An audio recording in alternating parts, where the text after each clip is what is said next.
ایک بار پھر جناب ہم آپ کو بتا رہے ہیں پشاور ٹریفک وارڈن کی طرف سے آپ لوگوں کے لیے لائسنس کا اجرا کیا گیا ہے۔ جو حضرات دفتری اوقات میں فارغ نہ ہو وہ ہمارے آفس نہیں آ سکتے تو وہ یہاں پر آ جائے، ہمارے ڈیل وین کے قریب کھڑے ہو جائے اور اپنا اوریجنل NIC نکالے۔ ان کے علاوہ جناب آپ ایک فوٹو کاپی بھی سے نکالیں اور جو حضرات لائسنس بنا رہے ہیں وہ قطار میں کھڑے ہو جائیں۔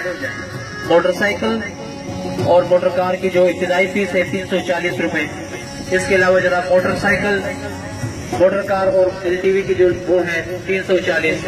اس کے علاوہ اگر آپ اکیلے میں ہر ایک چیز کو لائسنس بنا رہے ہو تو موٹر سائیکل کے لیے ابتدائی فیس 210 روپے ہے، موٹر کار کے لیے بھی 210 ہے اور LTV کے لیے بھی 210 ہے۔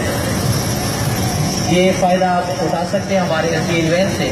جو حضرات دفتری اوقات سے فارغ نہ ہو، چاہے وہ دکاندار ہے، چاہے وہ جو گھریلو کام میں مصروف ہے، اور یہاں پر آ جائیں، اپنا ابتدائی TL لرنر جس کو کہتے ہیں وہ یہاں سے حاصل کر سکتے ہیں، اور 40 دن کے بعد جو موٹر کار کی مدت ہے وہ پورا ہو جائے، آپ وہاں پر آ جائیں ہمارے آفس میں اور اپنا لائسنس ایک نارمل ٹرائی کے بعد حاصل کریں۔ اس کے علاوہ یہ خصوصی پیکج آپ کے لیے SSP ٹریفک پشاور یاسر افریدی کی طرف سے کیا گیا ہے۔ مہربانی کر کے ان سے فائدہ اٹھائے۔ Peshawar traffic warden.